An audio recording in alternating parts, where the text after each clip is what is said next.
Bonjour tout le monde, c'est Malou Monroe, bienvenue sur Pédagogie, saison 3. Aujourd'hui, on va parler d'un sujet un peu touchy, la sexualisation involontaire des femmes sur les réseaux sociaux. On va mettre de côté celles qui ont décidé vraiment volontairement de se promouvoir dans un contexte érotique, sensuel sur différentes plateformes. On va parler vraiment de celles qui font de la création de contenu et qui, par l'algorithme ou par les followers eux-mêmes, peuvent se faire sexualiser involontairement. Aujourd'hui, j'ai le plaisir de vous présenter Julie. Elle fait déjà une petite tête parce qu'elle sait très bien de quoi je parle.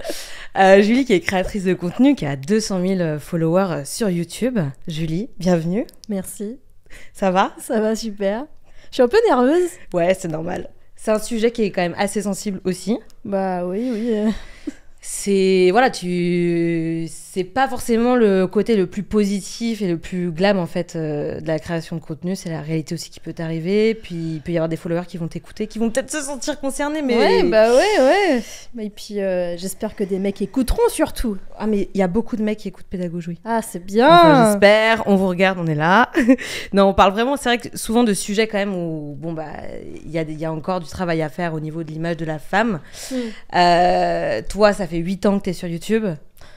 Non, 6 ans. 6 ans ? Enfin, 8 ans que je suis sur Internet, si tu veux, parce qu'avant, j'étais illustratrice. Ouais. Pour des créateurs de contenu comme le Roi des Rats, je sais pas s'il y en a à qui ça parle. Le Roi des Rats ? Ouais. Ouais, je connais. Mais lui, il est très... il accuse plein de trucs sociétaux et tout. C'est ça. Du coup, je suis son illustratrice et après, j'ai oui. lancé ma chaîne. Ok. J'ai lancé ma chaîne de mon côté. Tu t'es lancée toute seule. Et Ouais, là, ouais. Tu t'es dit, je vais parler de plein de sujets différents. Ouais, c'est ça, tout à fait. C'est quoi, par exemple, ça tourne autour de quoi ? De plein de trucs. Franchement, c'est très aléatoire, ma chaîne. Ça veut tout et rien dire. Mais tant que je me sens pas bridée, je parle de tout. Tu vois, par exemple, de la politique dernièrement, alors que c'est un sujet, oh là là, faut pas en parler sur Internet. Ouais, c'est risqué. Tu donnes ton opinion et tout sur ce que... Enfin, du coup, ton bord politique... après, on le devine. Et puis, je veux dire, tout ce que tu fais sur Internet, en tant que créateur de contenu, c'est politique. Genre, quand tu fais un placement de produit, c'est politique. Bien sûr. Donc, ça serait hypocrite de pas en parler un minimum, en fait. Mais je veux dire, moi, ça se ressent un peu, tu vois. Je casse un peu du sucre sur le patronat. Bon, tu devines que je suis un peu de gauche, quoi. Moi. Ouais. Voilà. Et t'as des propos quand même aussi féministes assumés ? Oui. Ok. Mais comment tu l'abordes, ça ? J'y vais doucement parce que moi, j'ai pas une approche... je suis pas activiste. J'ai pas le mental, j'ai pas la force que les activistes. Vraiment, j'ai tellement d'admiration pour elles, pour eux aussi. Mais j'essaie d'en parler un maximum pour sensibiliser sur le sujet. Et puis même, j'apprends aussi. Parce que je suis pas totalement déconstruite. Il y a plein de sujets sur lesquels je suis assez étrangère. J'ai un passif, tu vois. J'ai pas eu que des propos... très safe, tu vois, donc ouais, j'ai du mal à... Ça veut dire quoi, ça, pas très safe ? Pas très safe dans le sens où il y a des sujets sur lesquels j'étais pas déconstruite, tu vois, par exemple, tu vois, un exemple tout con, le mansplaining, à l'époque, moi, je ne le comprenais pas. Et aujourd'hui, je comprends totalement, enfin, les micro-agressions comme ça, c'est quelque chose que je ne comprenais pas à l'époque, et je m'insurgeais contre ça, tu vois. Je comprenais pas, j'étais en mode, oh ouais, c'est vraiment le féminisme extrémiste. Extrémiste, ouais. Ouais. Comment tu le captes maintenant, le mansplaining, aujourd'hui ? Comment je le capte maintenant ? C'est de la merde. Non, mais comment ça s'explique, du coup ? Pour ceux qui savent pas ce que c'est. Mais c'est le patriarcat, c'est l'éducation des mecs, c'est ancré en eux depuis le berceau, en fait.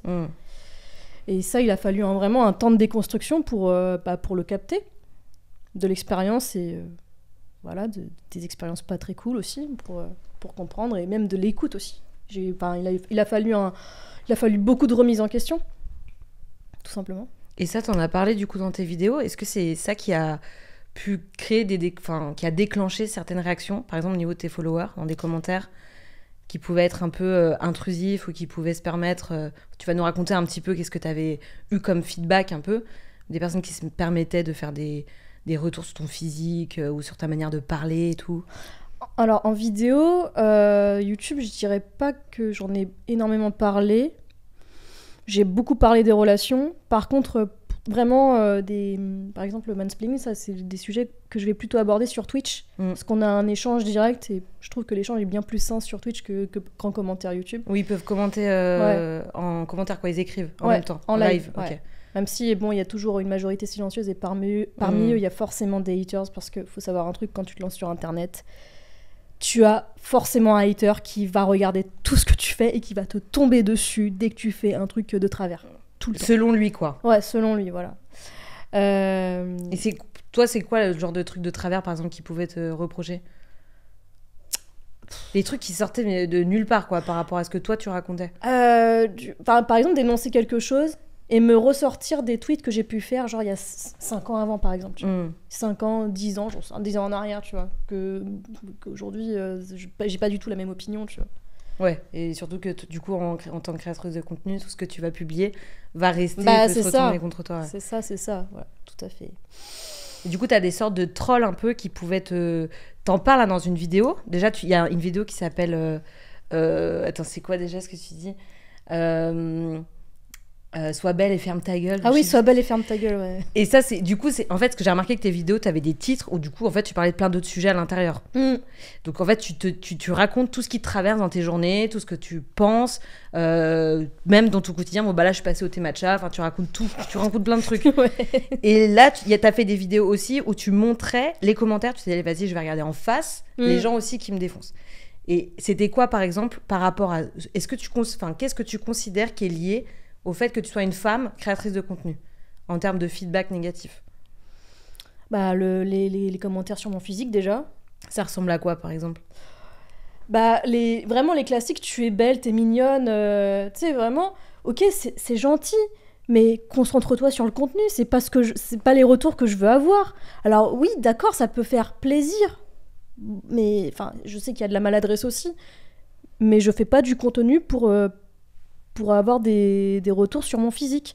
Ou alors ça va être des commentaires en mode oui, oh les woke, les woke, oh les féministes, vous nous emmerdez. Dès que je parle d'un sujet comme les agressions, etc., ça y est.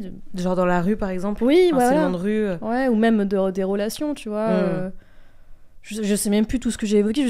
Franchement, j'ai beaucoup parlé, je pense, dans ma vidéo. Il y a des trucs que je me souviens pas.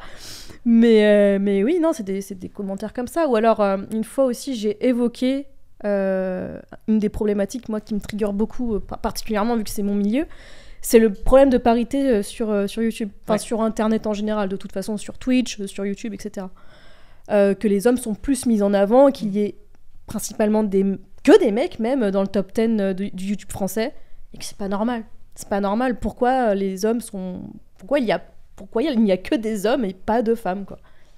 Et on m'est tombé dessus parce que, bah oui, non, mais vous avez qu'à faire du bon contenu. On va pas faire de quotas, on va pas mettre de quotas, ce serait vous rabaisser. Bah ouais, mais en fait, déjà tu pars du postulat qu'on fait du mauvais contenu, ça veut dire. Enfin, c'est oui, en fait, oui, c'est ça. Oui, donc les femmes, déjà, remettez-vous au même niveau que les hommes. C'est pour ça qu'ils sont mis en avant. Il n'y a pas une réflexion plus profonde de pourquoi c'est plus facile, pourquoi il y a plus de place, pourquoi les youtubeurs entre eux s'aident plus entre mecs pour se montrer en visibilité. Le boys club et le fait qu'on va plus écouter un homme aussi. Lui donner plus de crédit. Oui, voilà. Tu vois, par exemple, ça c'est un truc que même moi j'ai mis du temps à déconstruire. Mais j'ai des réflexes, j'ai encore des biais aujourd'hui. Je le sais que, par exemple, moi j'ai plus écouté mon père que ma mère. Ouais. Mais depuis la petite enfance, quand j'étais à l'école, on écoutait plus les garçons que les filles. Ouais, complètement. Et ça, tu vois, on le voit, c'est je veux dire, ça, c'est un des résultats aujourd'hui qu'on remarque. Alors, il y a plein de facteurs, évidemment, mais on le remarque, en tout cas, aujourd'hui. Je veux dire, c'est bien illustré via YouTube, via... Même, je veux dire, YouTube, c'est un exemple, tu vois, mais au travail aussi, quoi. Dans n'importe quel milieu conventionnel, tu l'observes. Même dans le milieu du cinéma, par exemple, la musique, beaucoup d'hommes à la technique, aux caméras. Les DJ, ça, c'est beaucoup d'hommes. Voilà, donc c'est vrai qu'il y a... Et puis, il y a aussi, nous, inconsciemment, il y a un truc où on se permettait peut-être pas forcément toujours de prendre autant de place. Ouais. Donc, tu vois, c'est le même. Du coup, quand on parle de prendre la place, toi, c'est typiquement ce que tu fais, c'est que pendant une vidéo, pendant 25 minutes, parfois, tu vas parler, tu vas prendre toute la place, tu vas parler. Et c'est ça, en fait, que parfois, ça peut... Alors qu'un mec qui va faire ça, tout le monde va suivre. Et toi, il y a quelques personnes que ça va trigger. Et qui, du coup... Et c'est ça qui t'énerve, hein.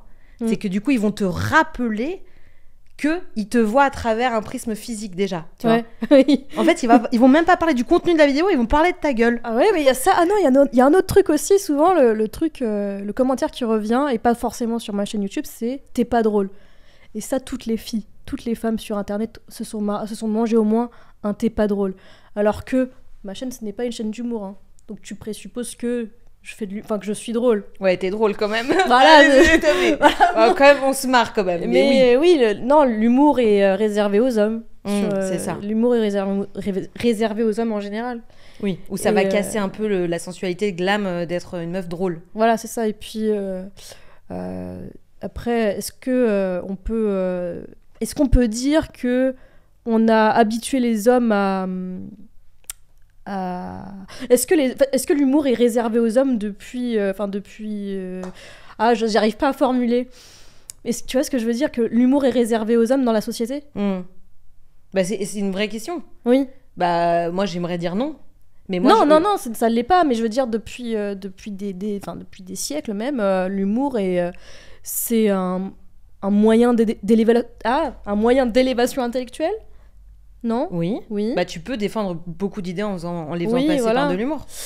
Et ça montre aussi une certaine intelligence. Et je trouve qu'on a beaucoup bloqué les femmes par rapport à ça aussi. Et encore aujourd'hui, tu le remarques. Oui, parce qu'avec l'humour aussi, tu vas défendre le lapsus. Tu vas défendre pas mal de points aussi, qui peuvent faire bouger les lignes. C'est ça. En tant que comédienne, parce que du coup, on va parler aussi... moi, je suis sur Insta aussi. Et il y avait un côté... Bon, je suis pas du tout créatrice de contenu comme toi, hein, mais il y avait un truc où je me disais... Bon, je suis une meuf. Insta, je sais que ça fonctionne si je mets des belles photos de moi. D'ailleurs, c'est con, mais j'ai beaucoup plus de likes quand je mets sans description, rien. Je mets une belle photo, ça part dans tous les sens. La meuf qui se la raconte. Mais t'as raison, mais tu as le droit de flex. Tu as le droit de flex. Alors, ça part dans tous les sens à mon niveau. J'ai pas non plus de 100 000 followers, mais à mon niveau de communauté, ça voilà. Quand je mets un truc un peu plus réfléchi, où ça va parler d'un truc même professionnel, où je fais un gros descriptif, où je mets pas mal de contenu et tout... c'est beaucoup plus lent, c'est beaucoup plus compliqué. Et en fait, je me rends compte, du coup, il faut que je tombe dans le délire il faut que je sois bonne. Bah ouais, non. Pour rentrer dans l'algo. Ouais, le beau c'est un objectif. Tu vois, putain, alors rien à voir, mais en ce moment, tu vois, je bouffe du contenu autour du globe, du développement personnel dans le cadre d'une vidéo. Autour du globe, t'as dit? Du glow up. Ah oui. Le glow up, le développement personnel, machin, enfin tout ce délire-là.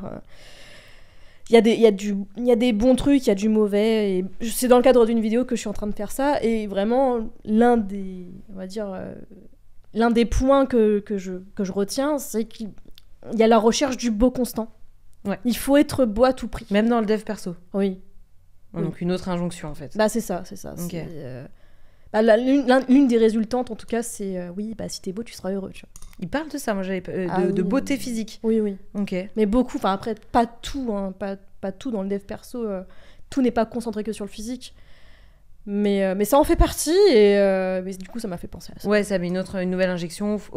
Injection. Injection létale. Non, injonction du coup à rentrer dans le moule, à être bien lisse, quoi. Ouais, c'est ça.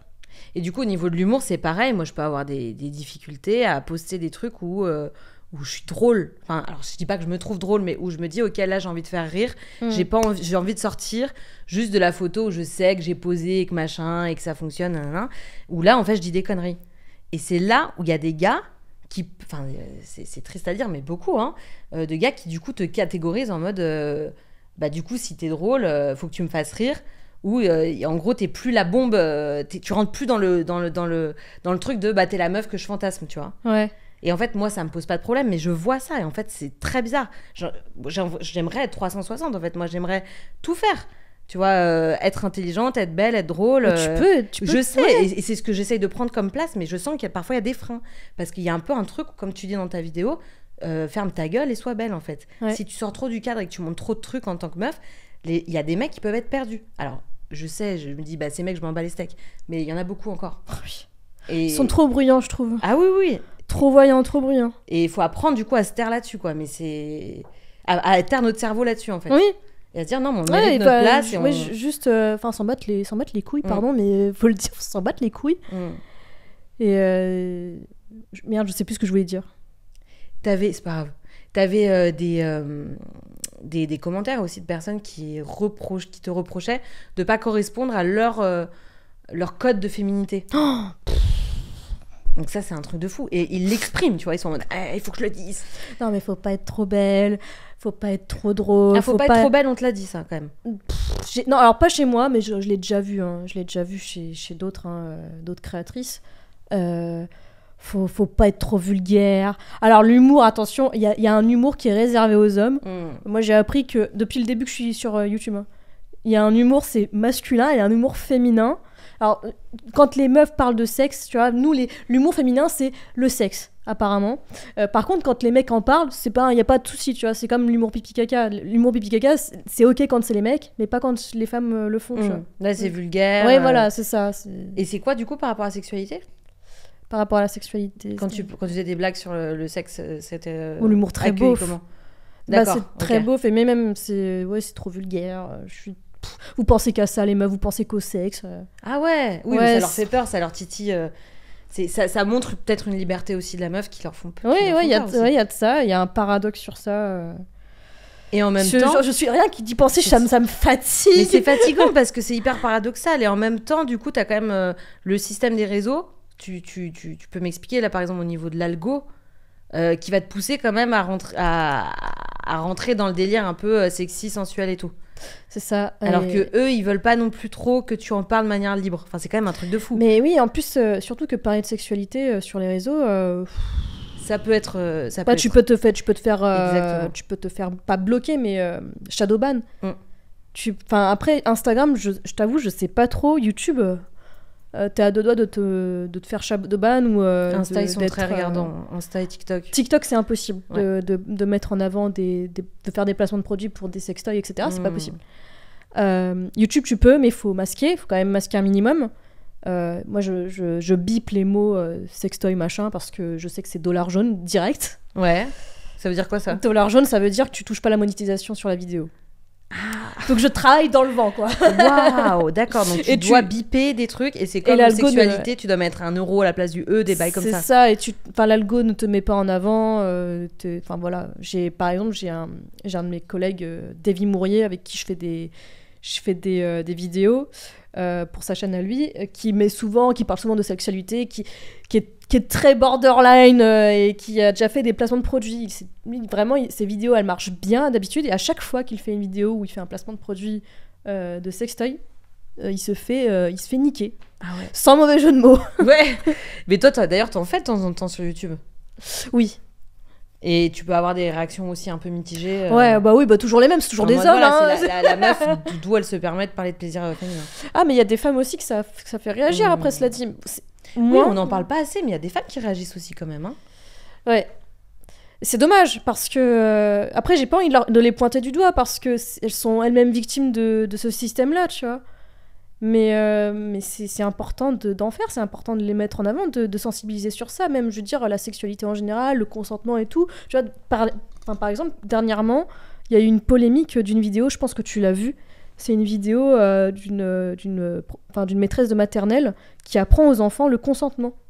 Elle s'est fait backlash sur les réseaux parce que oui, il faut pas apprendre ça aux gamins, nanani nanana, c'est laissé aux parents d'apprendre ça, ouais mais la pédophilie, l'inceste, ça se passe où en général ? À la maison. Donc comment tu leur apprends aux gamins à dire non, tout ça ? Oui, puis les profs restent quand même des référents de ouf en termes d'autorité et tu peux quand même... Il n'y a pas d'éducation sexuelle à l'école, pas encore. Donc, ah non, elle est juste biologique et... Toi, je sais pas comment ça se passait à ton époque, mais moi, à la mienne, c'était une hécatombe. Moi, j'ai rien appris. Je connaissais pas le clito. Moi, j'ai appris ce que c'était qu'un clito mais quand j'avais 15 ans. On est toute seule en parlant avec des copines. Ouais. Et encore, c'était un peu tabou d'en parler, tu vois. Alors que la sexualité entre mecs, je pense que c'est un peu moins tabou. Genre la branlette, je sais pas, vous les garçons, mais... Bah non, mais c'est une fierté, hein. Ça arrive dès qu'ils ont 11-12 ans, ils en parlent avec beaucoup de fierté. Ouais. C'est vrai que nous, il y a beaucoup plus de tabous sur tout, quoi. Ouais. Julie, déesse sublime... Bacabou, faut que tu m'expliques. Qu'est-ce que c'est ? Alors, le déesse sublime, vraiment, c'est une vraie anecdote. Hein. Ouais. En gros, une fois, j'ai reçu un DM sur Twitter d'un mec qui voulait des photos de mes pieds. Et il m'a appelé déesse sublime. Et en fait, j'ai trouvé ça tellement drôle que je l'ai gardé. D'accord. Ouais, ça fait longtemps. C'est un petit clin d'œil. Ouais. Et tu lui as envoyé les photos de pièces? Non, mais des fois, mais j'en reçois souvent, même des money slaves, et des fois, je me dis, putain, je suis con de pas répondre. Ah si, bon, j'ai peut-être répondu une fois ou deux à des money slaves. Bon, il se peut que j'ai déjà reçu de l'argent de money slaves. Allez, ça y est, c'est dit. Je comprends pourquoi t'étais un peu tendu au début. Tu sais que t'allais lâcher la faute, est-ce que je peux le dire ou pas? Ah oui, d'accord. Donc, genre, ils te demandent des services ou des trucs comme ça. Non, même pas. Non, ils sont esclaves. Ouais. Et en fait... C'est une sorte de BDSM, hein. C'est un peu ça, mais genre, là, la seule fois où je l'ai fait, enfin, non, les seules fois, pardon, les 2 seules fois où je l'ai fait, c'était genre, en échange, je devais les insulter. Moi, j'ai fait, bah vas-y, hein, écoute, allez. Mais genre en vrai ou par texto? Non, par texto, par message. Tout en virtuel. Ouais. Mais tu me donnes leur nom? Leur numéro? Non, mais je les ai plus, je crois. Je sais plus qui c'est, moi. Mais comment ça s'arrête? C'est vraiment hors sujet, désolé. Mais comme ça, du jour au lendemain. Du jour au lendemain, d'un moment, il en a marre et il passe à une autre. Ouais, c'est ça. Maîtresse. Je relance pas. Moi, au début, j'étais en mode t'es sûr de toi, là? T'as de l'argent? Tu fais pas de bêtises avec ton argent? C'est un truc. Toi, t'es trop mignonne. Du coup, tes comptes, ils en sont où? Attends. Je suis trop con. Mais t'es trop mignonne, toi. Je me suis payé une casquette Ralph Lauren avec ça. Ah, c'est bien. Mais attends, du coup, là, c'est en mode genre, il t'envoie l'argent avant et après, tu les insultes, quoi. Ouais. Mais c'est un truc de fou. Non, même avant qu'il envoie l'argent, je l'ai déjà fait. Ok. Voilà. Et donc, ça, c'était avant que tu sois youtubeuse? Non, c'était pendant. Pendant, ok. Bah non, c'est pendant. Donc, du coup, ton nom, il est arrivé petit à petit, en fait. Le pseudo, au début, c'était Bacabou. Ouais. Ok. Et ça vient d'où, d'ailleurs?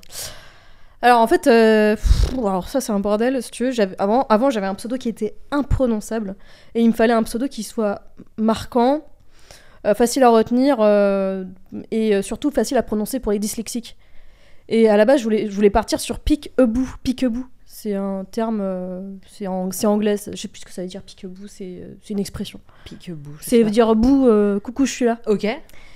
Et finalement, je suis partie sur Bacabou. Pourquoi? Parce que Baka, ça veut dire stupide en japonais. Ouais. Et que ça se prête quand même plutôt bien à ce que je fais, on va dire, on va pas se mentir. Oui, t'as beaucoup d'autodérision en fait dans tout ce que tu fais. Hein. Oui, voilà.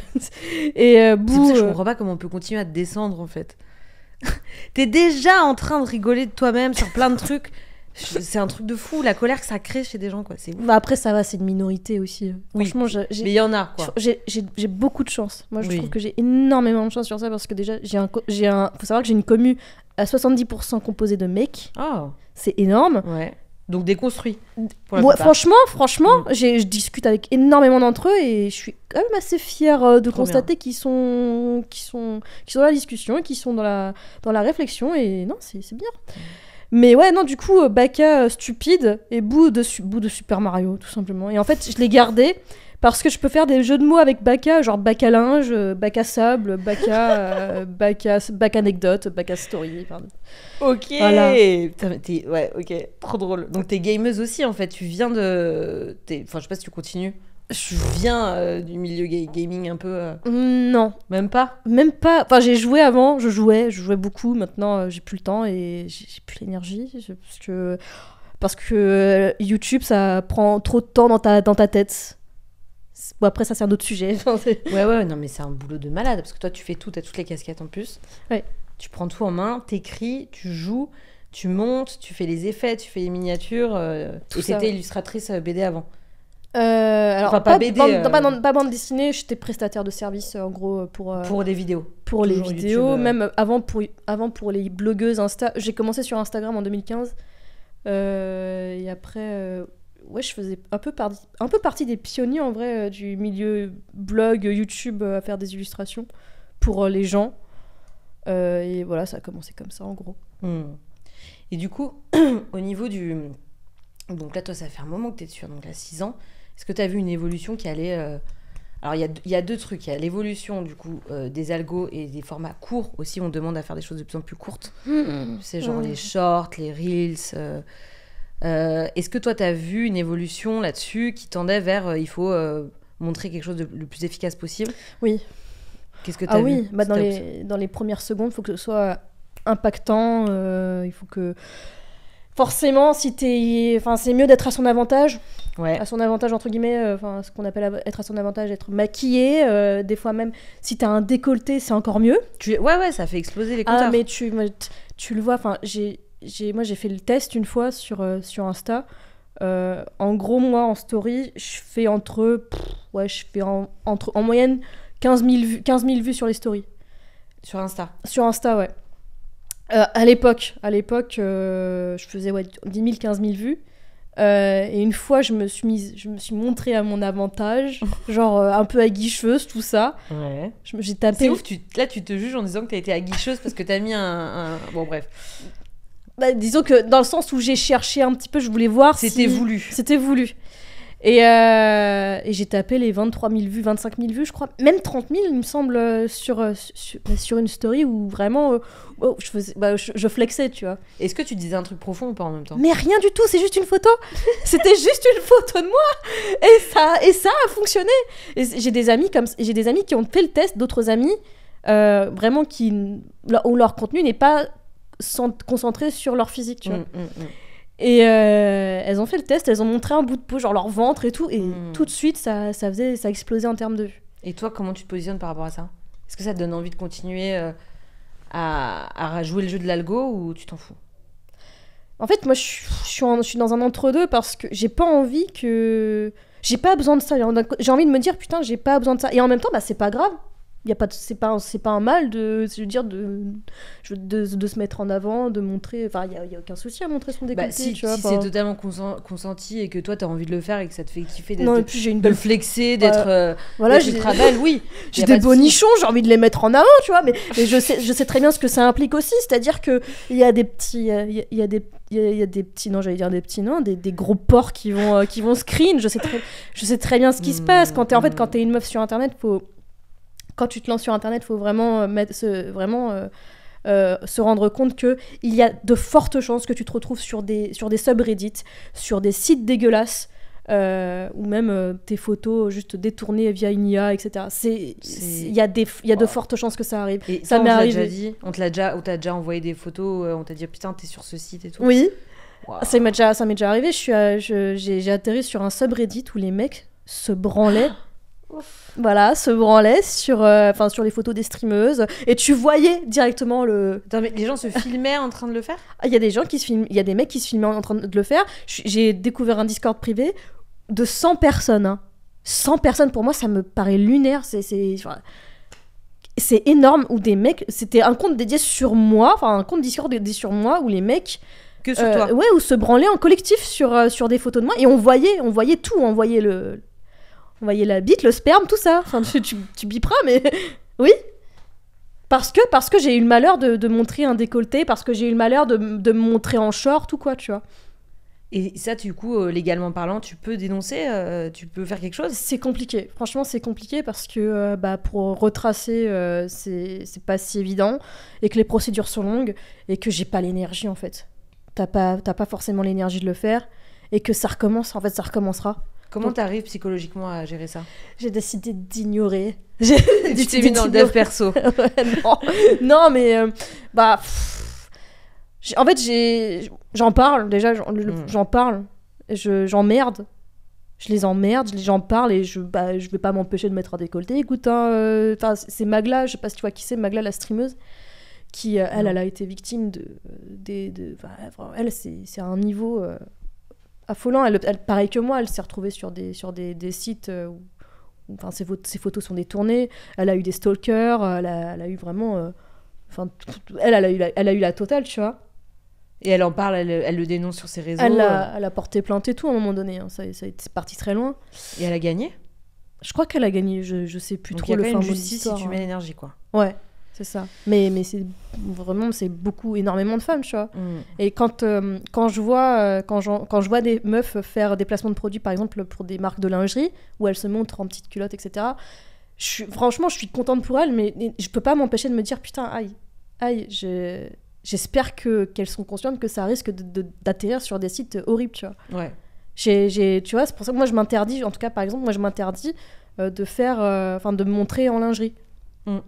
J'ai fait des placements de produits pour des culottes de règles. C'est trop cool et tout, mais je t'avoue, ça me fait chier de pas me mettre, de pas pouvoir me mettre en shorty. Enfin, je me suis mise en shorty une fois, bon, ça va. Mais je m'interdis de me mettre en culotte dentelle ou quoi devant. Ouais, voilà, c'est ça. Parce que je sais que putain, tu peux tomber sur, ta tronche peut atterrir sur des sites comme ça. Mais putain, je trouve ça con de s'interdire à cause de ce genre de conneries. Complètement. Bah, c'est toi qui, du coup, tu mets ta barre là où tu décides, en fait. C'est ça. J'accepte, en sachant la réalité, de rentrer que dans cette case-là ou de montrer que ça et de faire attention. Mais moi, tu vois, sur les réseaux, j'ai pratiquement jamais montré plus que juste ma tête, en fait, et une robe ou un chemisier avec un décolleté. Et même juste comme ça, j'ai eu un faux OnlyFans qui a été créé sur moi. Juste pour avoir des gens qu'on... Ils ont mis une photo de moi, juste bah oui, il y avait un décolleté, une robe à paillettes avec un décolleté, et du coup ils ont fait l'OnlyFans avec cette photo-là, déjà juste pour se faire de la thune. Putain. Mais juste le fait d'être une femme, de toute façon, t'es pénalisée. Voilà. Juste ça. Hein. Voilà. Donc après, c'est comme Zaya qui disait, bah moi du coup je défonce le game et je fais de l'argent avec ça, quoi. Mais elle a raison. Mais elle a raison. On choisit toutes de voir comment on se positionne et en sachant tout ce qui se passe et de gérer ça au mieux, quoi, avec ce que nous on arrive à faire, notre tolérance, notre bien-être et tout, quoi. Ouais. Trop bien. Moi je sais que j'en suis pas encore capable. Peut-être qu'un jour je le ferai. Hein. Je suis pas fermée à ça, tu vois. Pour le moment je me vois pas le faire, mais ouais, force à nous. Hein. Ouais.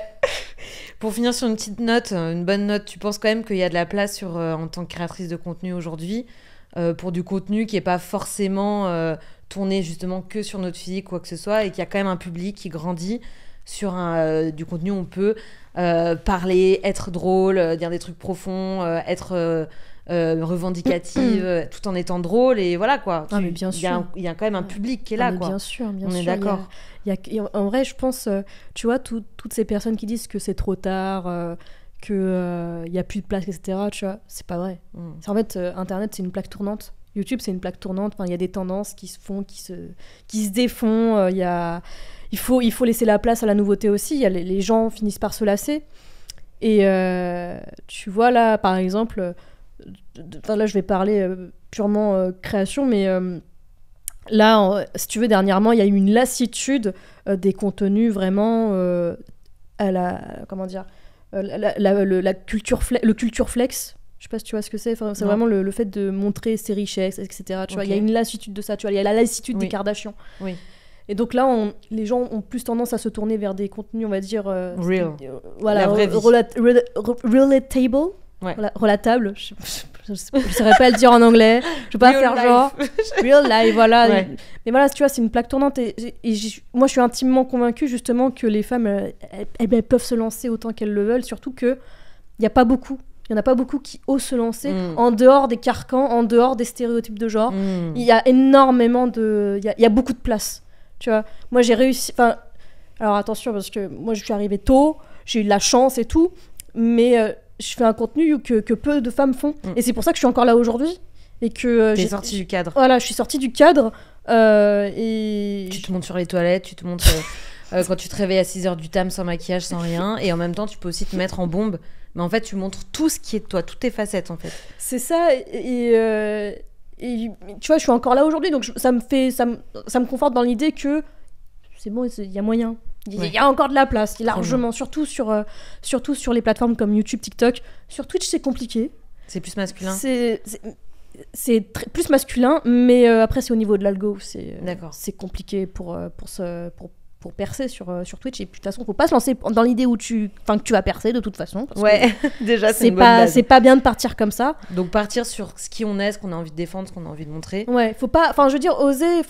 ne pas se brider à des standards, vraiment à ce qu'on attend de nous, c'est-à-dire être lisse. Et encore, je veux dire, si t'es comme ça, c'est très bien aussi, il n'y a pas de souci. Si tu veux faire de la beauté, fais de la beauté. Si tu veux faire... Voilà, je veux dire, Gaël Garcia Diaz, par exemple, c'est un des exemples aussi, tu vois, bon, après... Elle connaissait des gens et tout. Bon, encore une fois, c'est plusieurs facteurs. C'est le facteur chance, c'est le facteur contact, etc. Mais je pense que si elle n'avait pas aussi ce décalage, elle aurait peut-être pas été pérenne comme elle l'est aujourd'hui. Et je pense que je suis intimement convaincue que y a encore énormément de place, vraiment. Donc, il faut accepter son décalage, se faire confiance, et puis prendre la place, parler et se montrer. Les emmerder aussi. Et les emmerder. Et bien sûr, essayer d'arrêter de tout le temps être validé, coûte que coûte. C'est ça. Parce que ça, c'est quand même un gros travail que beaucoup de femmes ont à faire. Quoi. Mais ça, oui, c'est pas facile. Hein. Il faut l'accepter. C'est pas je veux dire, il y a pas de souci à l'idée de vouloir se faire valider. Enfin, au début, c'est jamais... tu prends pas confiance du jour au lendemain, comme ça. C'est un muscle qui se travaille. Tout à fait. Merci beaucoup. Merci Julie, déesse sublime. Bah merci. C'était rapide. Ça va très vite. Ah ouais, ça va très vite ici. J'ai à peine consommé en fait. Mais oui, j'avais prévu des petits gâteaux salés et tout, mais t'inquiète, tu peux rester, y a pas de souci. Mais moi, je vais quand même dire au revoir à nos auditeurs et nos auditrices. Merci d'être là, quand même, sur Pédagogie, c'est la saison 3, merci d'être toujours là. Julie, merci de t'être déplacée, d'être venue. Merci à vous, du coup. Pédagogie, c'est un podcast qui est animé par moi-même, Malou Monroe, et qui est conçu et produit par Passage du Désir. On est sur Insta, sur Internet, il y a des boutiques un peu partout en France, et on est à l'écoute aussi de vos suggestions pour de futurs épisodes. Je vous dis à bientôt, merci beaucoup encore d'être là. Bisous!